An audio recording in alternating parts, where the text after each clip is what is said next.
Hey guys, kinggath here with another patch for Sim Settlements. This is patch 1.1.7, which I'm calling Boats and Snaps. So now right in front of me, you're going to see that I have a traditional residential plot here that has the foundation built into it.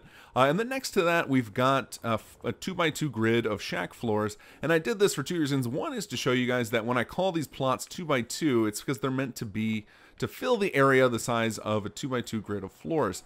And now the bigger reason that I'm showing you this is because you'll see now that the foundationless plots are snapping into place on top of the floors. I know a lot of you guys have requested this for quite some time.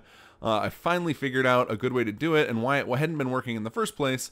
And that leads to another fix, which is that the collision on these plots has been cleaned up substantially. So if we lay this down, I'm going to let it overhang a little bit so I can show you guys.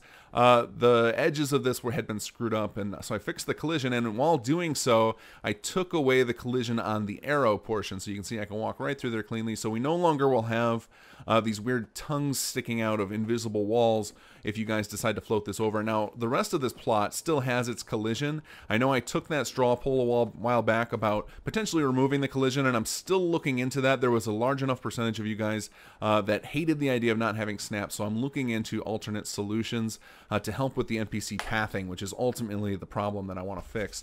So I want to show you guys the snaps are working there, and the reason that these are called 2x2s, realistic model, is because they're meant to sit nicely on the space of a 2x2 grid, and they're meant so that the back of the square of the plot is lined up to the back of the 2x2 grid, so that this front section, basically from the edge of the square to the arrow, is meant to be kind of unused space that can hold things like the scaffolding. It's also where your NPCs will work, and if you're using realistic build times, they will end up sleeping on a sleeping bag out in this front area as well.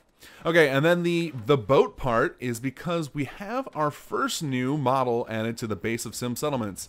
I present to you the Boat Shack. This was actually contributed by user KarmaKimmy7, so thank you, Kimmy. Appreciate this.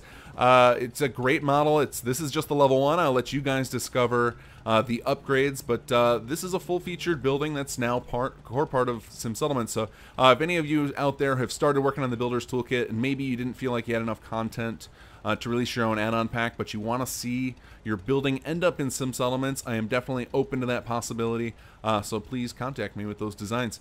Alright guys, check out the rest of the patch notes. There are definitely some other big fixes, one of which I think I finally solved the random plot changing where an NPC would bounce around between plots, especially in a settlement where maybe you pre-laid down all your plots and only had a settler or two, and you came back and found that those settlers decided to rebuild your whole city up. That should be fixed, so please check out the full patch notes.